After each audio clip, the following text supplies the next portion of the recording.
Hello mga kakuratsa. Ako nga pala si Kuratsa, isang OFW dito na nakabase sa Qatar. Ang araw na ito guys ay day off natin at wala tayong ibang mapupuntahan na lugar para magpahinga. So naisip kong mag-explore na lang. So ang title natin sa vlog na ito is The Hottest Day That Nowhere Else to Go. Kasi ang nangyari nga guys ay wala akong mapupuntahan. Bilang isang OFW dito sa Doha, Qatar guys, ang Doha, Qatar ay napakagandang bansa guys. Isa sa pinakamayaman, ligtas at tahimik na bansa. Kaya recommended ko talaga sa inyo kung gusto mong mag-OFW, pumunta kayo dito sa Doha, Qatar. At guys, kumakain dyan ako ng McDo burger. Paalala ko lang sa inyo, yung McDo na yan guys, na burger na kinakain ko ay hindi po yan sponsor. Sadyang pumili talaga ako guys.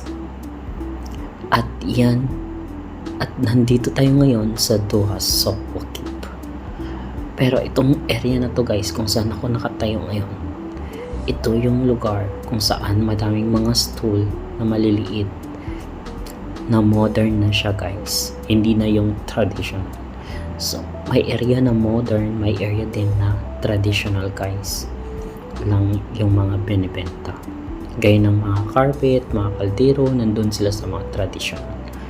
Pero dito na area at tuman tayo ngayon sa Panglasang Pinoy guys restaurant. Panglasang Pinoy guys restaurant, pero ang may-ari niya guys ay isang Indiano. Pero yung mga tinitinda niya ay Filipino food.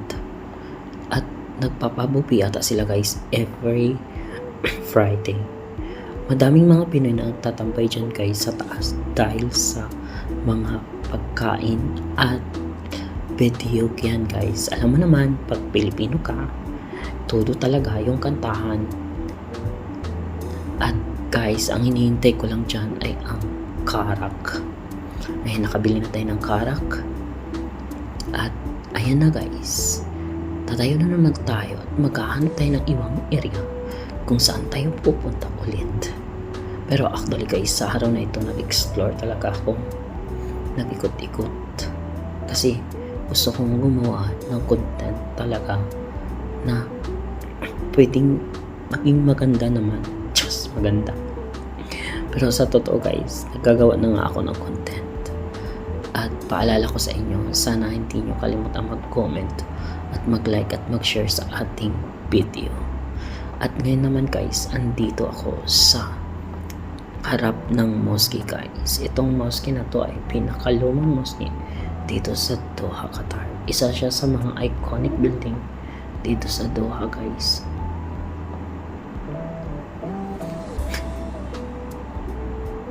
Ay, bumalik ako. Kasi kailangan kong balikan pala yung camera ko. Nakalimutan ko na guys.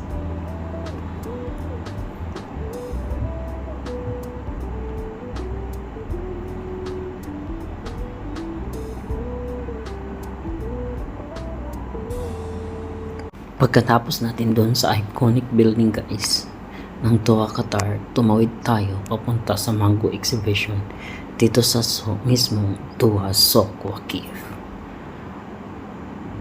At pagkatapos guys, dumiretso na ako sa lugar kung saan ako pwedeng tumambay at magsulat para sa aking bucket list sa mga gagawin kong vlog. At sana guys, suportahan nyo ako sa aking pagbabalik.